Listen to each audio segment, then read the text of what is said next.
In every revolution, there's one man with a vision. Hey everybody, Steve here. I am the author of Deadlock, Fallout, and Shattered, a series of superhero comic book action adventure novels. If you're a big fan of the 80s and 90s style of writing for comic books, you are going to love these books. If you want to give them a look, the link to them are down in the description below.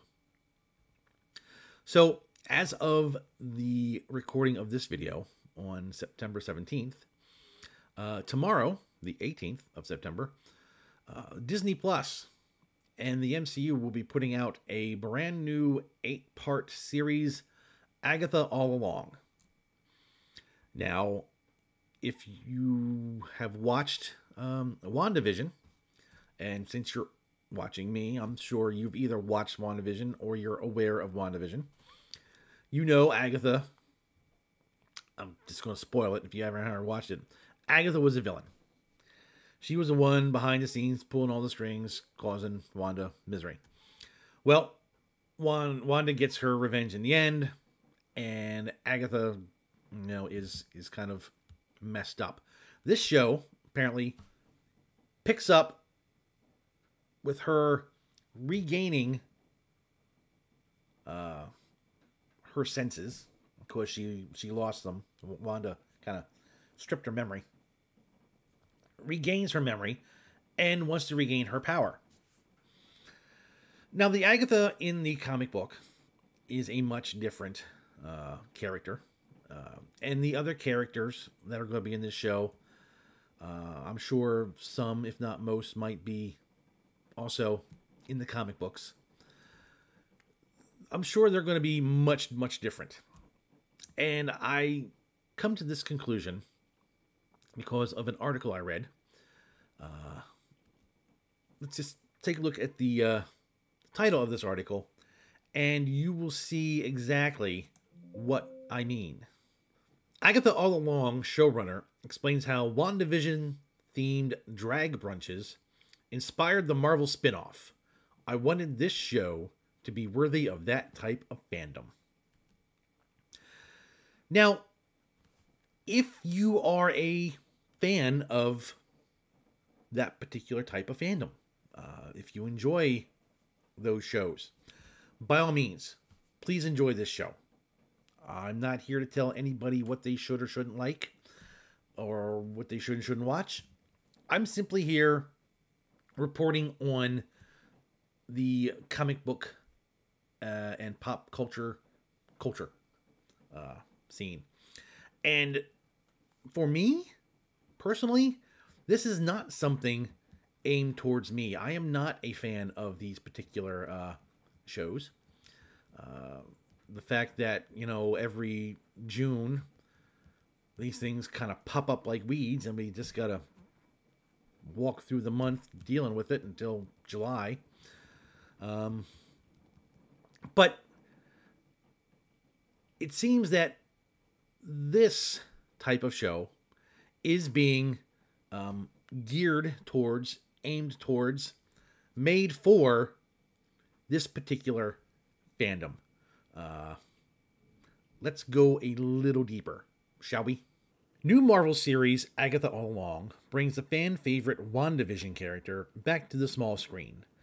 But Agatha Harkness's cultural impact has been felt far beyond the confines of Disney Plus, as far as a drag brunch in Minneapolis, to be exact. It was so beautiful and thrilling to have our show celebrated in this way, showrunner Jack Schaefer tells SFX magazine, in the new issue, which features Agatha All Along on the cover and hits newsstands on September 4th.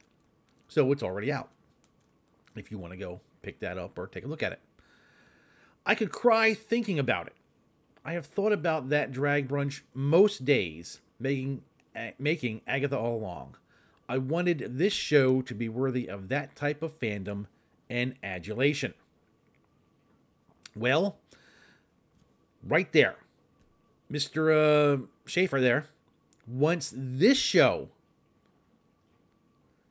He wants to make this show for the drag show audience and others in the sphere of whatever this is. If you just want to watch a Disney Plus MCU show because it's going to be filled with some action adventure, you want to see. Now, obviously, I don't know if there's going to be any heroes in this. It could just be all, a villain-centric show, which is very possible.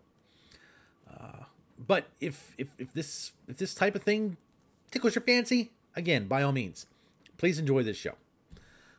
If this is not what you like, if you're looking for something else, avoid this show. Now, I am going to watch it. I said this is not my particular cup of tea when it comes to shows, but I have been invited onto a panel, a live stream panel, on a new upcoming YouTube channel called the Fandom Nexus. I will put a link to their YouTube channel down in the comments as well if you want to find them. They don't have anything out yet. I think their first video is coming out Saturday morning, and then 3 o'clock Saturday afternoon is when we're going live to discuss this and many other things on the Fandom Nexus. So if you're looking for another YouTube channel that talks about comics and pop culture and all that sort of stuff, give these guys a subscribe. So yeah, if I'm going to be watching it, I'm going to be talking about it. I may even talk about it here on this channel. I really try to stay away from the negative stuff. I don't want to try to be negative. I don't want to come on and just be, some negative Ned who's just going out and yelling at clouds and telling kids to get off the grass. I'm old, but I'm not, that old. But again, I think Marvel, I think Disney Plus, the MCU, I think they've lost their way when it comes to who their fans are when it comes to this particular type of programming. They started with Iron Man and Captain America and Thor and the Avengers.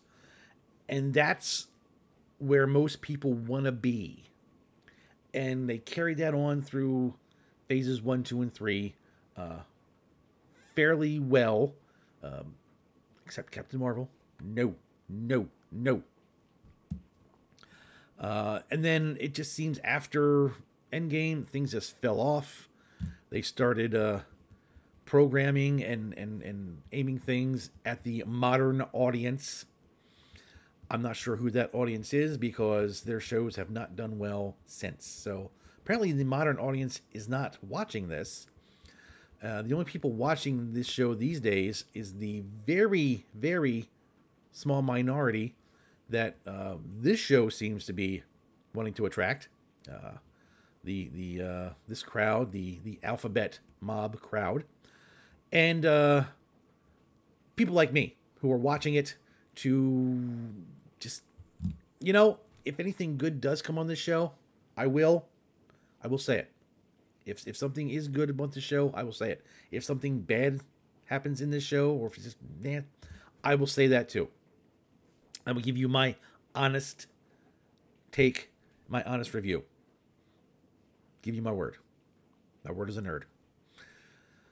All right, guys. You let me know down in the comments if you're going to be watching this show. And if you're here from the future, if the show has already started and you're catching this, let me know how you're enjoying it. I'd be really interested in finding out.